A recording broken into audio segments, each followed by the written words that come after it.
कृष्णा। तो आज जो है भगवद गीता 42 और 43 वर्ष एक ही साथ हैं, दोनों के दोनों। तो थोड़ा उस पर चर्चा करेंगे। कल वाले श्लोक पे ही थोड़ा चर्चा किया जाएगा और हो सकता है कि 44 पे भी किया जाए। 42 और 43 वर्ष को दोहराएंगे। यामेमां पुष्पितां वाचम् यामेमां पुष्पितां वाचम् प्रवदन्ते अविपश्चिताः वेदवादरता पार्थ नान्यद् अस्तीति वादिनः कामात्मानः स्वर्गपरा जन्म कर्म फल पर धाम क्रिया विशेष बहुलाम भोग ऐश्वर्य गतिम प्रति याम एमां पुष्पितां वाचम् प्रवदन्ति अविपश्चितः वेदवादरता पार्थ नान्यद् अस्तीति वादिनः कामात्मनः स्वर्गपरा जन्म कर्म फल प्रधाम क्रिया विशेष बहुलाम भोगैश्वर्य गतिम प्रति याम एमां पुष्पितां वाचम् प्रपतन्ति अविपश्चिताः वेदवादरता पार्थ नान्यद् अस्तीति वादिनः कामात्मनः स्वर्गपरा जन्म कर्म फल पर धाम क्रिया विशेष बहुलाम भोगैश्वर्य गतिम प्रति।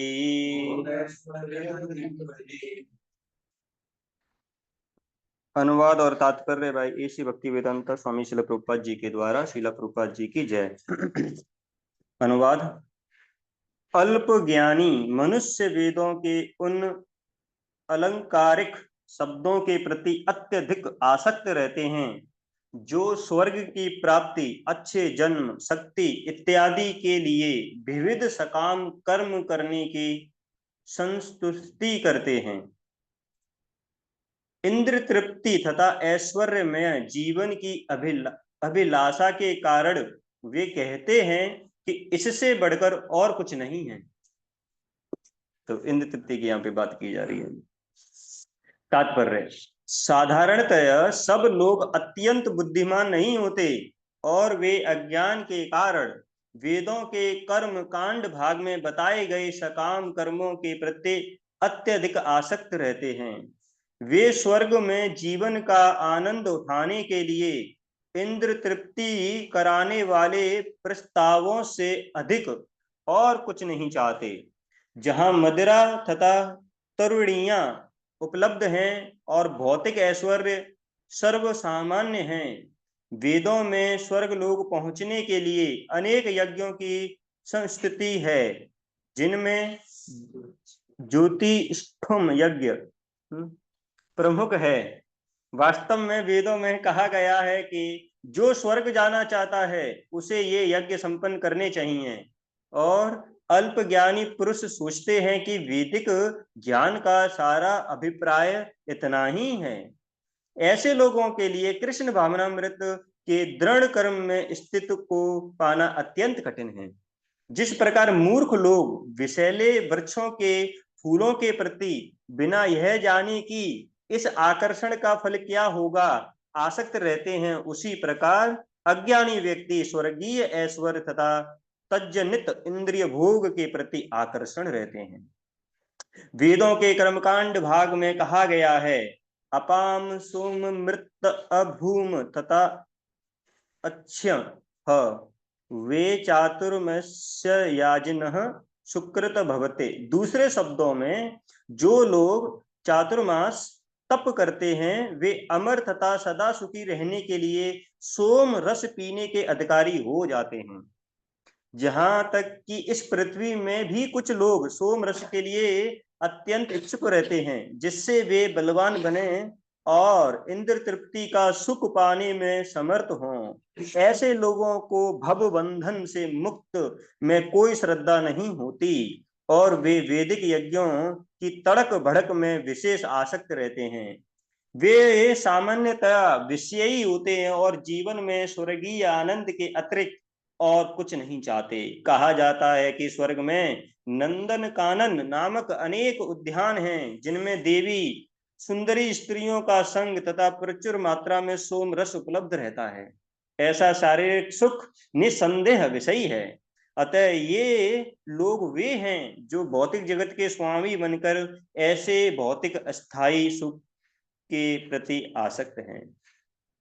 ओम अज्ञानतिमिरन्धस्य ज्ञानाञ्जनशलाकया चक्षुरुन्मिलितं तस्मै श्रीगुरवे नमः। श्रीचैतन्यमनोभीष्टं स्थापितं येन भूतले स्वयं रूपा कदामयं ददाति स्वपदान्तिकम्। वन्देऽहं श्रीगुरो श्रीयुतापदकमलं श्रीगुरून् वैष्णवांश्च श्रीरूपं साग्रजातं सहगणा रघुनाथान्वितं तं सजीवं साद्वैतं सावधूतं परिजनसहितं कृष्णचैतन्यदेवम् श्री राधा कृष्ण पादान सहगणा ललिता श्री विशाखान्वितांश्च नमो ओम विष्णुपादाय कृष्ण पृष्ठाय भूतले श्रीमते भक्ति वेदांत स्वामिने ते नामिने नमस्ते सारस्वते देवे गौरवाणी प्रचारिणे निर्विशेषा शून्यवादी पाश्चात्यदेशतारिणे नमो महावदन्याय कृष्ण प्रेम प्रदायते कृष्णाय कृष्ण चैतन्य नामने गौरतुसे नमः।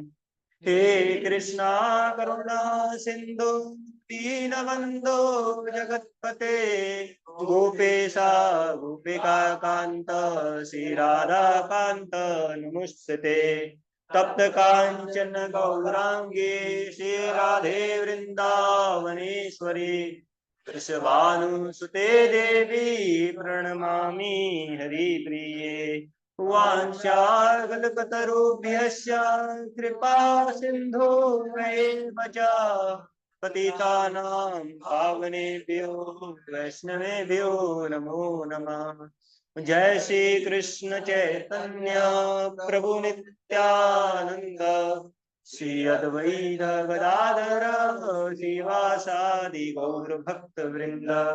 हरे कृष्णा कृष्णा कृष्णा हरे हरे हरे राम राम राम हरे हरे।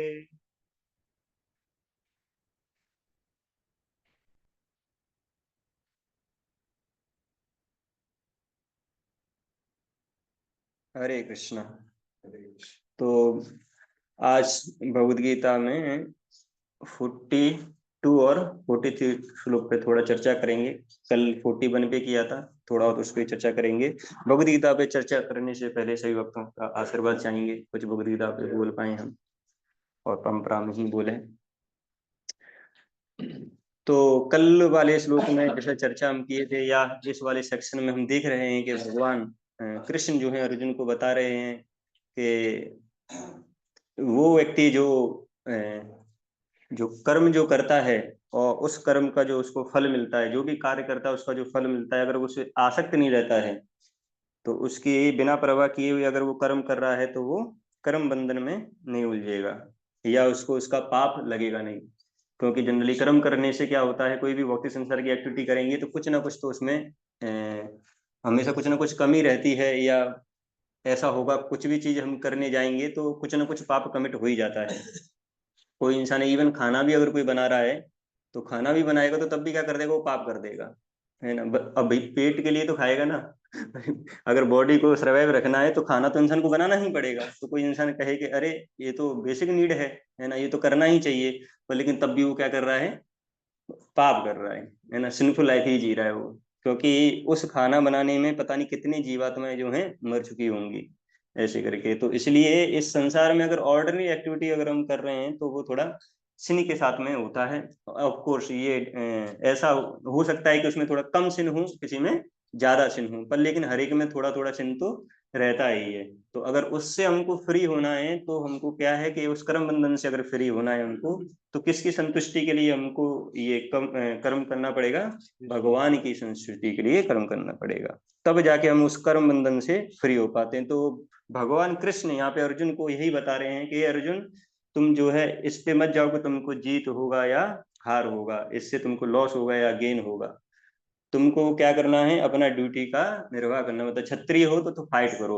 तो अभी क्या है कि भगवान ने बोला है तो वो उसका धर्म बन गया वहां पे, तब जाके अर्जुन जो है सिन से फ्री हो सकते हैं। फिर अगले ही श्लोक में क्या बताए थे कि अगर ये जो काम है तुम मेरी संतुष्टि के लिए करोगे तो तुम इस क्रम बंधन से फ्री हो जाओगे। फिर भगवान बता रहे हैं कि कैसे, कि अगर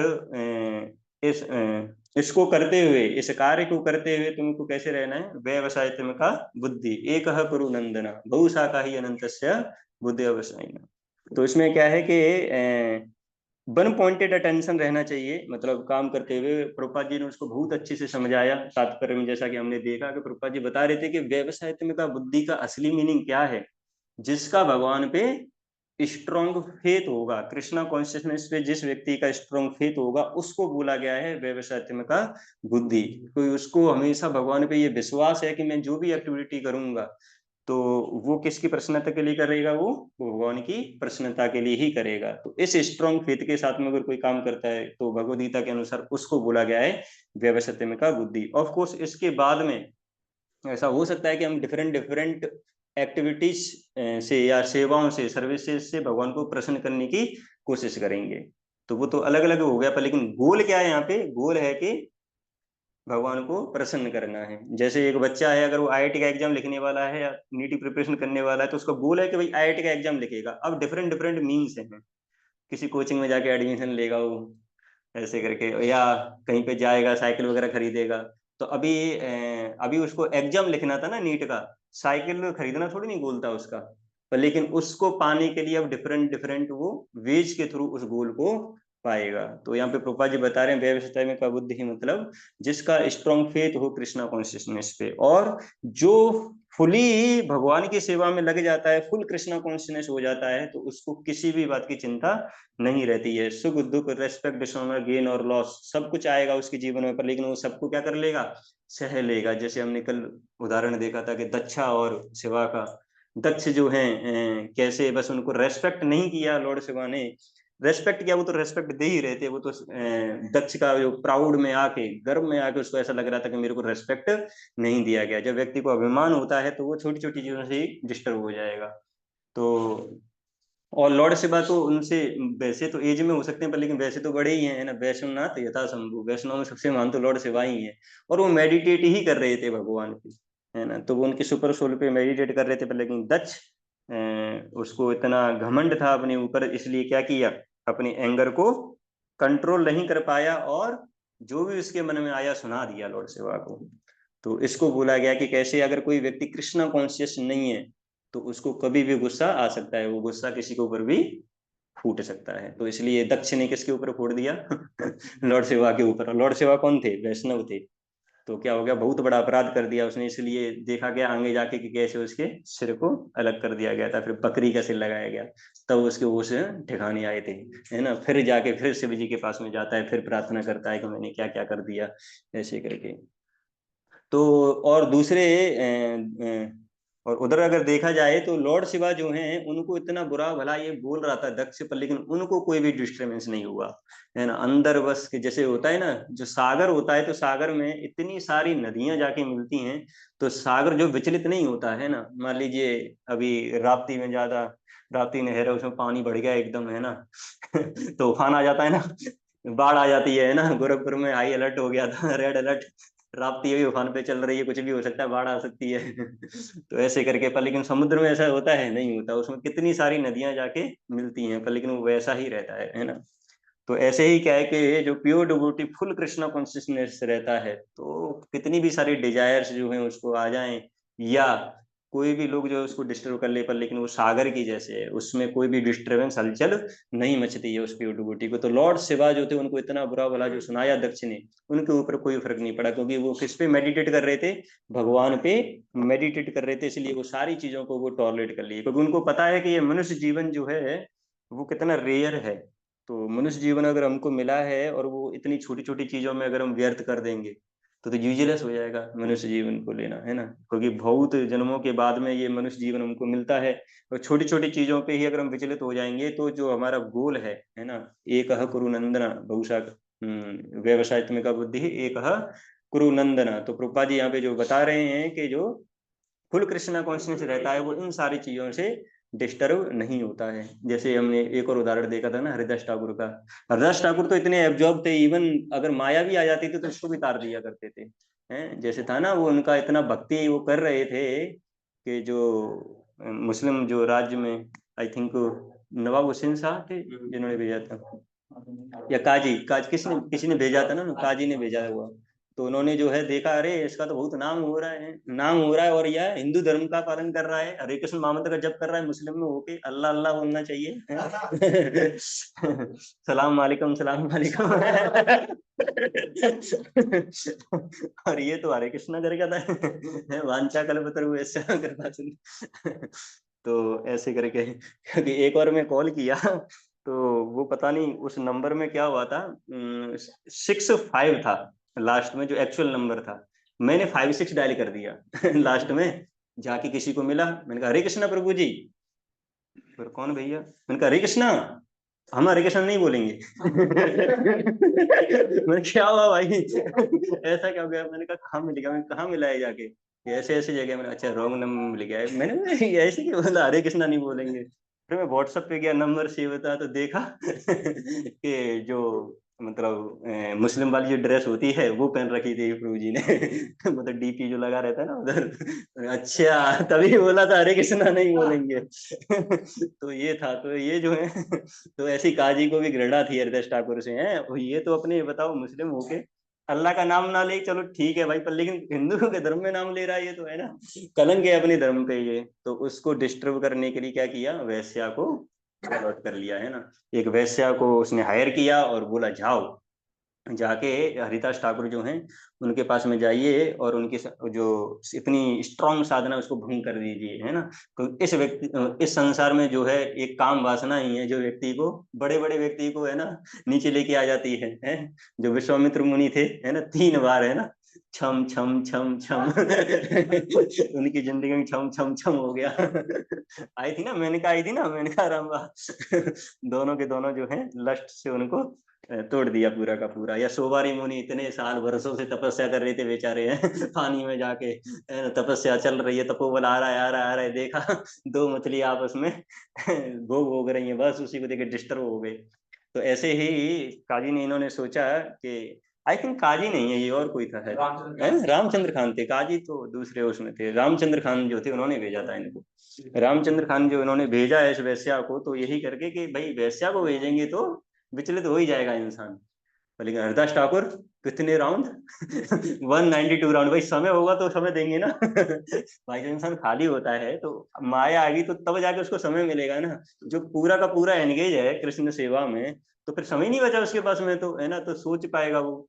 एक्चुअली क्या है, जब माइंड को खाली रखेंगे तब विचार आएंगे ना, उल्टे सीधे विचार आएंगे, या कुछ करने का, सिंपल एक्टिविटी करने का विचार आ सकता है। पर लेकिन जो 100% पूरा ही कृष्णा कॉन्शियसनेस है पूरे दिन, तो फिर कैसे उसको आप डिस्टर्ब करोगे?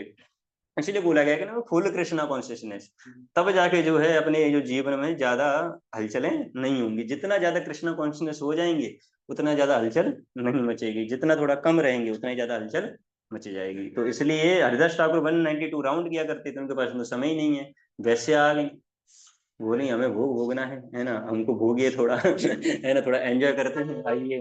हरिदास ठाकुर बोले हाँ करेंगे करेंगे। करेंगे, थोड़ा थोड़ा रुक जाइए, है ना, रुक के करेंगे, है ना। तो वैश्या को लगा, रहे हैं ट्रिक काम कर गई। अब तो एंजॉय करने के लिए मिलेगा, है ना, सक्सेसफुल, मिशन सक्सेसफुल। तो अब ये पता नहीं है कि ये जो मिशन के साथ में आई है उधर से उनका भी एक मिशन चल रहा है। हरदास ठाकुर एक मिशन बना लिए थे कि इसको भी तारना है। तो उन्होंने क्या किया, जो वैश्या जो थी, जो आई थी, उनको बोला कि थोड़ा रुक जाइए, है ना, भोग भोगेंगे। वहां से भी एक सीख मिलता है हमको, कि कैसे अगर माया का अगर वार भी हमारे पास में हो, वार इन द सेंस, कभी भक्ति अगर कर रहे हैं, कुछ चटपटा खाने का इच्छा हो जाए, मीठा खाने का इच्छा हो गया, या सोने का इच्छा हो गया, या और किसी चीज का इच्छा हो गया, जो कि भक्ति में थोड़ा सा बाधा हो सकता है। मतलब करंट आप कृष्णा कॉन्शियस की प्रैक्टिस कर रहे हैं हम, पर लेकिन कुछ ऐसा डिजायर आ गया अचानक माइंड में, है ना, तो क्या करना चाहिए उसको, मतलब यहाँ से ये सीख मिलता है कि उसको पोस्टपोन कर देना चाहिए। तो ज्यादातर ये देखा जाता है कि जब हम इसको पोस्टपोन कर देते हैं, तो फिर बाद में जाके वो चला जाता है। मान लीजिए किसी का मॉर्निंग प्रोग्राम चल रहा है, 5 बजे या 6 बजे का, चैंटिंग करते करते 6:30 बजे, अब थकान हो गई बहुत ज्यादा, थोड़ा जाके सो लेते हैं, थोड़ा सा 15-20 मिनट या आधा घंटा। तो क्या है कि अगर व्यक्ति ने उसको पोस्टपोन कर दिया वहां पे, तो वो देखेगा कि मतलब थोड़ा भी स्ट्रगल करके अगर वो पोस्टपोन कर देता है, तो जब मॉर्निंग प्रोग्राम खत्म होगा तो उसको लगेगा नीड ही नहीं पड़ा उसका, ऐसे ही करके। तो ये क्या है कि थोड़ा चीजों को जब हम पोस्टपोन करते हैं, तो ऑटोमेटिकली वो चीजें अपने आप ही गायब हो जाती है। बहुत ज्यादा ही कोई थक गया है, हरे कृष्ण महामंत्र को चैंटिंग कोई नहीं कर पा रहा है, या बहुत ज्यादा थकान है शरीर में, तो रेस्ट लेना ही चाहिए। पर लेकिन कुछ चीजों को पोस्टपोन, मतलब ये थोड़ा हैबिट में जब आ जाएगा, तो हम देखेंगे कि उन सारी चीजों का नीड नहीं पड़ता है, हो जाता है। और फिर बाद में जाके ज्यादा संतुष्टि आएगी जब हम फुल मॉर्निंग प्रोग्राम अगर ऐसे किए हैं। यही चीज दिन में भी किया जा सकता है, कि जब भी मतलब कोई भी माया का अटैक हुआ, जो कि हमको लग रहा है, जो कि पता भी पड़ जाता है कि इसमें एंगेज होंगे, सही नहीं, तो थोड़ा पोस्टपोन अगर कर दिया तो बच जाते हैं उससे। तो यहाँ पे हरिदास ठाकुर जो है उसको पोस्टपोन कर दिए। और खैर उनका तो मिशन ही अलग है। तो माया बैटिंग है, पूरा दिन हो गया भाई, हरिदास ठाकुर चैंटिंग में लगे हुए, है ना, लगे हुए हैं, वो चली गई। कि भाई ये इसका चैंटिंग पता नहीं कब खत्म होगा। दूसरे दिन आती है, फिर बोलती है हमको भोग भोगना है ना। तो हृदय कहता है, हाँ वेट वेट, है ना, करेंगे करेंगे, फिर बैठ जाती है दूसरे दिन ऐसी, फिर दूसरा दिन भी निकल जाता है, तीसरे दिन आती है, तो वो कहती है भाई तुम्हारा चैंटिंग कब खत्म होगा। तो समय बता दो, उस समय हम आ जाएंगे, है ना, ऐसे करके। तो जब ऐसे 2-3 दिन निकल जाते हैं, पर लेकिन उस जो प्रोस्टिट्यूट आती है उसका हृदय में परिवर्तन आने लगता है। तो तुलसी महारानी वहां पे रहती है, उसके सामने वो बैठती है, हरिदास ठाकुर प्योर डिवोटी से चैंटिंग सुन रही है, तो हृदय क्या हो जाता है उसका, कन्वर्ट हो जाता है ना। जिस विचार से वो आती है, अब वो पूरा का पूरा गायब हो जाता है, और उसके बाद में उसकी भी भक्ति करने की इच्छा जागृत हो जाती है। तो हरदास ठाकुर उसको इनिशिएट कर देते हैं, भाई लो हरे कृष्ण महामंत्र का जप करो, है ना। तो रामचंद्र खान ने भेजा था उसको गिराने के लिए, उसको ही तार दिया हरदास ठाकुर ने। तो ये होता है, मतलब अगर कोई फुल कृष्णा कॉन्शियसनेस अगर एब्जॉर्व है, तो माया भी आएगी तो उसको भी तार देगा वो व्यक्ति, है ना। तो ऐसा है। तो यही सीख मिलती है कि जिसने भगवान का शेल्टर ले रखा है, वो माया को हरा सकता है। वो श्लोक है ना, कौन सा, देवी स गुणमयी मम माया दुरत्या मामेव ये प्रपद्यन्ते मायामेतं तरन्ति ते। तो देवी ही इस गुणमयी मम माया दुरत्या, तो भगवान की जो माया है वो बहुत ही प्रबल है, अच्छे अच्छे, है ना, योगी वगैरह जो तपस्या कर रहे हैं उनको गिरा देती है। तो अपनी ही क्या बात है ना। ऐसे करे, अजामिल था ना, ब्राह्मण था, पायस फैमिली से था, क्या नहीं करता था। अगर हम उसके बारे में पढ़ लेंगे भागवतम में, अभी चला था भागवतम सर्कल में, उसकी क्या क्वालिटीज थी, माइंड कंट्रोल, सेंस कंट्रोल, है ना, पेरेंट्स को एकदम ओवे करता था, है ना, और पूरा चेस्ट, जो चेस्ट वाइफ थी, है ना, और मतलब सारे रिलीजियस प्रिंसिपल जो हुआ करते थे उनको फॉलो करता था, कुछ भी उल्टा सीधा नहीं खाया करता था, रेगुलेटेड रहा करता था। मतलब ब्रह्मचारी फेल हो जाएगा उसके सामने। इतना उसका वो था, दान दिया करता था ऐसे करके, है ना, कंपैशन था, सेल्फ कंट्रोल, सारी चीजें थी, मतलब जो भी क्वालिटीज होती हैं। वो अजामिल जो है वो सब कुछ जो कर रहा था, पर लेकिन फोर्टिट्यूड को तो देख लिया तो क्या हो गया, बस फॉल डाउन हो गया। तो ये है, मतलब इतना माया प्रबल है, किसी को भी गिरा सकती है। तो इसलिए, पर लेकिन जो भगवान को जो सरेंडर अगर कर दिया, भगवान को जो सरेंडर कर दिया, उसकी एक आशा है कि वो इस माया के प्रभाव से बच सकता है। जो जितना ज्यादा सरेंडर कर देगा, या जो जितना ज्यादा रम जाएगा, तो क्या बोला गया, माम एव ये प्रपद्यन्ते माया मेतम तरंते। तो जितना ज्यादा सरेंडर किया, जितना ज्यादा हम एब्जर्व हो गए, उतना ही ज्यादा इससे डिस्टर्ब नहीं होंगे, या माया हमको हरा नहीं सकती है। प्रभुपाद जी कहते थे ना, if Maya comes I will क्या था, आई विल किक माया है, I will kick Maya with my shoes है, ऐसा करके था। मतलब प्रभुपाद जी जो है माया को किक मारेंगे एक है ना लास्ट से। तो क्यों है, कब बोल सकते हैं ये वाला स्टेटमेंट, कब बोल सकते हैं ये वाला स्टेटमेंट, जब बोल सकते हैं ये वाला स्टेटमेंट जब कोई फुल कृष्णा कॉन्शियसनेस है, जिसको भगवान के ऊपर फेथ है। वो अपने उस पे नहीं बोल रहे हैं, उनको भगवान के ऊपर पूर्ण श्रद्धा है, इसलिए वो बोल रहे हैं, है ना, कि जो ये कृष्णा कॉन्शियसनेस जो प्रोसेस है वो इतनी पावरफुल है कि अगर इसको कोई अच्छे से प्रैक्टिस कर रहा है तो फिर माया कुछ कर ही नहीं पाएगी, है ना। वो कृष्ण भक्ति, अरे माया के जो मास्टर हैं उनकी हम सेवा कर रहे हैं, तो फिर माया क्या कर सकती है। पर लेकिन जब कर रहे हो तब, है ना। तो शास्त्रों में तो बहुत सारे उदाहरण हैं, ऐसे करके अवंती ब्राह्मण का भी उदाहरण है ना। लोग क्या नहीं किया करते थे उनके साथ में, सब कुछ भाई उसको डिस्टर्ब ही किया करते थे हमेशा, है ना। उल्टा उल्टा वाला कहा करते थे, उसको पत्थरों से मारा करते थे, कुछ खाने जा रहा है तो पेशाब कर दिया उसके ऊपर ऐसे करके, है ना। तो जो भी था उल्टे सीधे काम उसके साथ में किया करते थे। तो जो अवंती ब्राह्मण थे, पर लेकिन क्या है कि वो अपनी प्रोसेस को छोड़े नहीं। उनको ये पता था इस संसार में सारी क्या है कि ये परेशानियां तो लगी रहेंगी, है। ये सारे अगर डिस्टरबेंस मेरे को डिस्टर्ब कर रहे हैं, तो ये केवल और केवल किसकी वजह से मैं डिस्टर्ब हो रहा हूँ, ये केवल मैं अपने माइंड की वजह से हो रहा हूँ। अगर मेरा जो माइंड है, अगर मेरा फ्रेंड है, तो मैं इसको क्या कर लूंगा, टॉलरेट कर लूंगा। अगर नहीं है तो फिर क्या हो जाएंगे हम, डिस्टर्ब हो जाएंगे। तो ऐसा अगर हमारा वो है, मोटिव है अगर भगवान को प्रसन्न करने का, तो हम सारी चीजों को टॉलरेट कर लेंगे। तो यहाँ पे यही बताया है, वैवस्वतमिका बुद्धि, मतलब एक ही गोल, है ना। भगवान को पाना है, भगवान को प्रसन्न करना है। जैसे ध्रुव महाराज निकले थे अपने राज्य से, एक ही गोल के साथ निकले थे कि भगवान नारायण को पाना है। अब कोई भी आ जाए भाई बीच में ठीक है, पाना है तो पाना है। तो ऐसा दृढ़ निश्चय जिसने कर लिया, डिटर्मिनेशन जिसके पास में है, तो उसको भगवान मिल जाते हैं।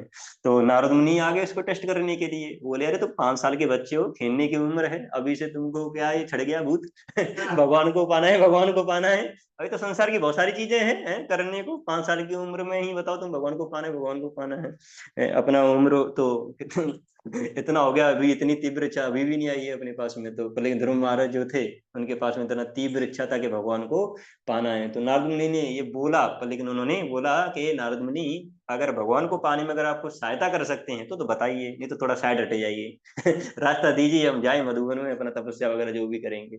तब नारद मुनि ने देखा, अरे ये डिटरमाइंड है, डिटरमाइंड है भाई, है ना, ये ऐसे नहीं मानेगा, ये भगवान को पाके ही रहेगा। तब जाके नारद मुनि ने उनको निषेध कर दिया, और एक मंत्र दे दिया, जाइए इसका जप करिए, इससे आपको भगवान मिल जाएंगे। तो मंत्र का जब जब उनको मंत्र मिला, तो जाके ऐसा नहीं कि सो गए, चलो मंत्र मिल गया, गुरु से दीक्षा हो गई, अब सो जाते हैं, भगवान मिल जाएंगे। उसके बाद में जो दिया गया, जो बताया गया, उसको किया फिर उन्होंने तो ये होता है कि गुरु का जो वाणी है, जो इंस्ट्रक्शन है, उनको लाइफ एंड सोल बना लेना। ऐसा नहीं गुरु बना ली बस हो गया काम होता है ना, कहीं कहीं ये मेंटेलिटी होती है कि गुरु बना लिए बस हो गया उद्धार हमारा, है ना, इनिशिएशन हो जाए एक बार तो गुरु ही लेके जाएगा हमको, है ना, वहां पे भगवत धाम तो अरे गुरु बनाना वो केवल उससे ही काम नहीं बनता है, गुरु जो बोल रहे हैं उससे होता है। असली डिसाइपल वो होता है जो गुरु के इंस्ट्रक्शंस को फॉलो करता है, नहीं तो अदरवाइज तो नाम वास्ते है। हम्म, तो वो मोहर थोड़ी नहीं लगानी है, रबर स्टैंप होती है ना, रबर स्टैंप लगा देते हैं, वैसा स्टैंप नहीं लगाना है अपने ऊपर। हाँ भाई धोती कुर्ता पहन लिया तो भक्त कहला गए। गुरु के जो इंस्ट्रक्शन है उनको अगर हम फॉलो करते हैं तब जाके जो है हम एक भक्त कहलाएंगे। तो ऐसे ध्रुव महाराज जो है, उन्होंने एक ठान लिया था कि भगवान को पाना है, तो फिर उन्होंने उसको पाया भी। और भी बताया है भगवद गीता में कैसे, श्लोक आता है ना, सततम कीर्तयन्तो माम यतन्तश्च दृढ़व्रता नमस्यन्तश्च माम भक्त्या नित्ययुक्ता उपासते। कि जो कौन व्यक्ति भगवान का जो भगवान को वर्शिप कर सकता है डिवोशन के साथ में, सततम कीर्त यंतो माम, तो जो हमेशा भगवान के नाम का उच्चारण कर सके, यतंतश्च दृढ़ व्रता, किसके साथ में, ग्रेट डिटर्मिनेशन के साथ में, नमस्यंतश्च माम भक्त्या, जो भक्त हैं उनको क्या करे, प्रणाम करे, नित्य युक्ता उपासते, ये जो भक्त है वो क्या कर सकता है, भगवान को हमेशा रिमेम्बर कर सकते हो। भगवान ने प्रोसेस बताई है कि क्या करना है ना, अगर फुल कृष्णा कॉन्शियसनेस होना है तो हमको क्या करना पड़ेगा, तब जाके हम जो है भगवान का वर्शिप कर सकते हैं। अदरवाइज एक रबर स्टाम्प की जैसे हम रहेंगे भक्त पर, लेकिन क्या है जो कृष्णा कॉन्शियसनेस है उसको हम रिलीज नहीं कर पाएंगे। प्रभुपाद जी यही बता रहे हैं, जैसे उस वाले श्लोकों में आया था ना, प्रभुपाद जी ने तात्पर्य में बताया था, जो व्यक्ति पूर्ण कृष्णा कॉन्शियसनेस है तो वो क्या कर सकता है, भगवान की भक्ति को रिलीज कर सकता है। जो सारी विपदाओं को टॉलरेट कर ले वो क्या कर सकता है, भगवान की भक्ति को रिलीज कर सकता है, अदरवाइज भगवान की भक्ति को वो रिलीज नहीं कर पाएगा। तो ये प्रभुपाद जी बताए थे उस तात्पर्य में। तो तो उसमें लास्ट में जाके प्रभुपाद जी ये भी बता रहे हैं, उसी वाले तात्पर्य में बताए थे कि जो फुल कृष्णा कॉन्शियसनेस जो डिवोटी होता है, तो उसका कोई भी ऑब्लिगेशन नहीं होता है कि जो नेशन है, सोसाइटी है, फैमिली है, इन सारी चीजों की वो रेस्पॉन्सिबिलिटी को पूरा करे, या ये सारी चीजों का पालन केवल यही चीज करे वो, है ना। फुल कृष्णा कॉन्शियसनेस अगर हो गया है, इधर थोड़ा कमी भी हो जाएगा तब भी चल जाएगा, ऐसा है। उसका रेस्पॉन्सिबिलिटी तो हमको निभाना है ना। पर लेकिन प्रभुपाद जी बता रहे हैं कि जो व्यक्ति फुल कृष्णा कॉन्शियस है तो उसको ऑब्लिगेशन नहीं रहता है, मतलब ऐसा नहीं कोई उसके ऊपर ये ऋण है एक बहुत बड़ा कि वो उसको करना है। पर लेकिन किसके लिए है? फुल कृष्णा कॉन्शियस जो व्यक्ति है, प्योर डिवोटी, है ना। तो जनरली देखा है ना, जैसे प्रभुपाद जी वो उनकी वाइफ उनको सपोर्ट नहीं कर रही थी, बच्चे सपोर्ट नहीं कर रहे थे, है ना। तो ऐसा नहीं कि अरे मतलब ठीक है पूरा उनके लिए चलो कंपनी खोलते हैं, फिर उनका लाल बच्चे बड़े हो चुके हैं उस समय पे, ये सबके सब सपोर्ट नहीं कर रहे हैं कृष्णा कॉन्शियसनेस में। तो प्रभुपाद जी ने पूछ लिया टी और मी। तो उनकी जो वाइफ है चाय पी लेती हैं, तो बोला नहीं था, ये नहीं बोला था कि टी, उनकी वाइफ बस चाय उठा के पी लेती हैं। प्रभुपाद जी समझ गए भगवान का क्या इंडिकेशन है, छोड़ दिया उस समय पे। हाँ, तो अब प्रभुपाद जी ने ऐसे ही नहीं छोड़ा था, पर लेकिन उनको भक्ति करना ही नहीं है ना, जब ऑब्स्टिकल्स बन रहे हैं। तो Prabhupada ji pure devotee, full Krishna consciousness, तो ऐसे करके उनके पास में कोई ऑब्लिगेशन नहीं है सारी सारी ड्यूटी करने का। हाँ ऑफ कोर्स, अगर फैमिली कल्चर एक कृष्ण भावनामृत कल्चर है, तो उसमें तो चैतन्य महाप्रभु ने ऐसे भी बहुत सारे भक्त हुए हैं जिनको आदेश दिया है कि आप अपने पेरेंट्स का पूरा सेवा करिए, है ना। तब पूरा जब हो जाए, ये भगवत धाम चले जाए, तब जाके आप वृंदावन आइए और रहिए, ऐसे करके। हाँ, तो उस समय पे अगर फैमिली कल्चर ऐसा ही है भक्ति में, तो वहां पे रहना है, क्योंकि शास्त्रों में तो ये बताया गया है ना, जैसे ब्रह्मचारी आश्रम, गृहस्थ आश्रम। तो आश्रम है ये सब। आश्रम मतलब क्या है, जहाँ पे भगवान केंद्र में है। अब भगवान केंद्र में ही अगर नहीं है तो आश्रम ही नहीं बचा। ऐसा है। तो इसलिए क्या है कि ये सारी जो चीजें हैं, जो हमारी ऑब्लिगेशन है फैमिली, नेशन, सोसाइटी, ये सारी चीजों के लिए, तो फुल कृष्णा को जो व्यक्ति होता है उसको इस बात की चिंता करने की जरूरत नहीं है, जैसे प्रभुपाद जी बताए। तो ये ऐसा ही हो गया कि अगर किसी के पास में 1000 का अगर नोट है, तो 1000 का अगर नोट है तो उसके पास में 100 का तो होगा ही होगा। 100 का होगा भाई, 50 का होगा, 200 का होगा, ये तो सब होगा ही उसके पास में, क्योंकि 1000 रुपये होने का मतलब क्या है, 100 का, 200 का, 50 का, सबका ही नोट उसके पास में होगा ही होगा, ऐसा है। तो ये प्रभुपाद जी बता रहे थे वहां पे, एक उदाहरण भी लिए हैं कि अगर जो पौधा है, पौधा की जड़ को अगर आप पानी दे दो, तो पूरा पौधा क्या हो जाता है, नरिश हो जाता है। पर लेकिन सारी पत्तियों को, फूलों को, टहनियों को पानी देंगे, तो क्या है कि वो पौधा संतुष्ट नहीं रहेगा। हो सकता है कि एक समय बाद वो पौधा क्या हो जाए, वो पौधा मर जाए। तो ये प्रभुपाद जी उसमें बताए उस वाले तात्पर्य में। आज का जो श्लोक है, जिसमें 42 और 43 में बता रहे हैं प्रभुपाद जी की कैसे कुछ लोग हैं जो कि वेदों में फ्लोवरी जो लैंग्वेज है, वेदों का जो फ्लोवरी लैंग्वेज मतलब क्या, कर्म कांड वाला जो सेक्शन है, मतलब ये वर्शिप करेंगे तो हमको ये मिल जाएगा, है ना। तो जो इंद्र तृप्ति के लिए जो प्लान्स हैं जो वेदों में दिए गए हैं, तो वो सारे सेक्रीफाइस वो करते हैं कि इससे हमको काम जाने को मिल जाएगा, हेवनली प्लैनेट्स में मिल जाएगा, वहां पे कोई बीमारी वगैरह नहीं रहेगी, है ना। यहाँ पे कभी हार्ट अटैक आ गया है, कभी बुखार आ गया, कभी सिर दर्द हो रहा है, कभी जुकाम हो गया, है ना, वहां पे जाएंगे, बढ़िया मस्त रहेंगे, सोम रस पियेंगे, सारी चीजें करेंगे। तो उससे क्या हो जाते हैं, थोड़ा उससे अट्रैक्ट हो जाते हैं फ्लोवरी लैंग्वेज से, है ना। तो ये प्रभुपाद जी यहाँ पे बता रहे हैं। तो इसमें 42 और 43 में, पर लेकिन उनको क्या बोला गया है, लेस इंटेलिजेंट पर्सन बोला गया है, कि ये जो कम बुद्धि वाले जो लोग होते हैं वो ही उस फ्लोवरी लैंग्वेज से अट्रैक्ट होते हैं, अदरवाइज कोई जो भक्त होगा वो उससे अट्रैक्ट नहीं होगा। तो ऐसा उसमें बताया गया है। उसके बाद में जैसा मैं बताया था कि आज ही थोड़ा थोड़ा चर्चा करेंगे 44 श्लोका पे, क्योंकि काफी दिन से थोड़ा 2-3 श्लोका चल रहे थे, आज थोड़ा कवर भी करना था। तो उसके बाद में एक और श्लोक है, उसको थोड़ा सा चर्चा करेंगे।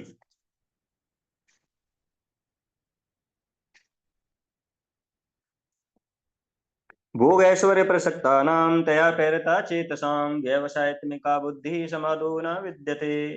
तो ये भी कनेक्टेड है, मतलब उससे कि इसमें क्या बता रहे हैं कि in the minds of those who are to attached to the sense enjoyment and material opulence and who are bewildered by such things, the resolute determination for devotion service to the supreme lord does not take place. जिनका mind किस में लगा हुआ है, sense enjoyment और मेटरी opulence में लगा हुआ है अगर, तो रिजोल्यूट डिटर्मिनेशन जो भक्ति के लिए होता है वो अकर नहीं कर सकता है। तो ऐसा है। तो इसमें प्रभुपाद जी बता रहे हैं ना, जैसे समाधि का बताए हुए हैं, समाधि मतलब क्या, जिसका फिक्स माइंड है। तो समाधि is never possible for the person, उस पर्सन के लिए पॉसिबल नहीं है जो कि जिसका interested in the material sense enjoyment and build by such temporary things. तो ऐसा है। तो जो व्यक्ति जो है सेंस एंजॉयमेंट में अगर कोई लगा हुआ है और अगर मेटेरियल ऑपरेशंस में लगा हुआ है, उसका माइंड कंट्रोल रह ही नहीं सकता है। जैसे था ना वो जो कंस, जो कंस है, कंस जो देवी की को जब लेके आ रहा था तो उसकी बहन थी वो उसकी बहन थी, पर लेकिन उसको लेके भी आ रहा था, है ना, चैरिट ड्राइवर भी बन गया था, है। और लेके आ रहा पर लेकिन जब उसको ये पता पड़ा कि देवकी का 8वां पुत्र जो है उसके मृत्यु का कारण बनेगा, तो अपनी बहन को ही मारने के लिए तलवार उठा ली उसने।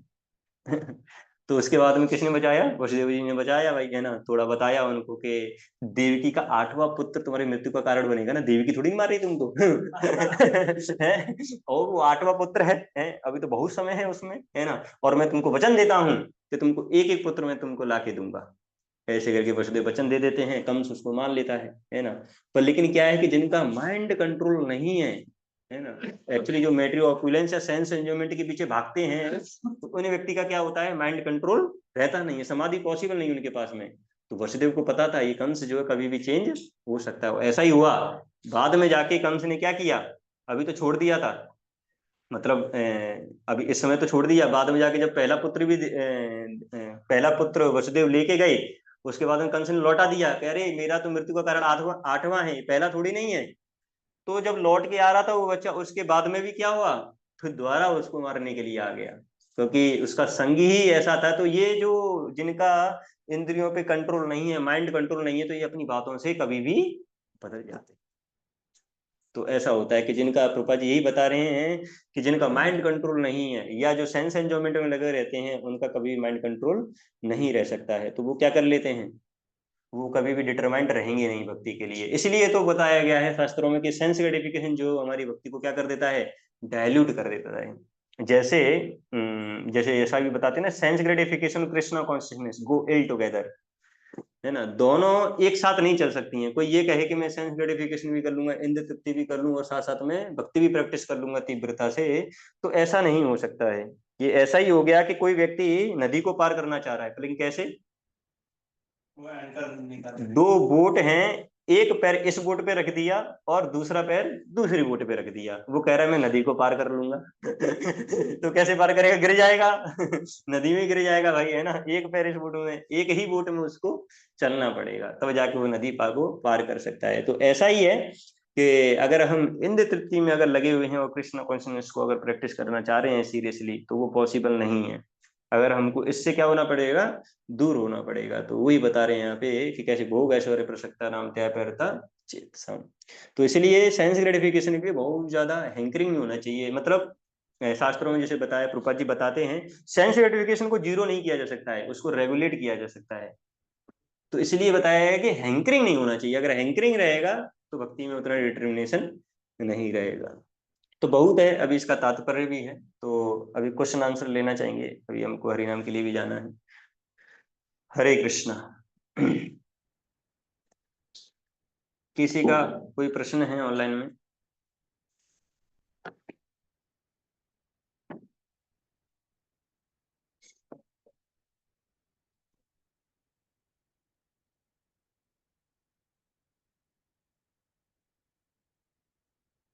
ये कहाँ से आएगा?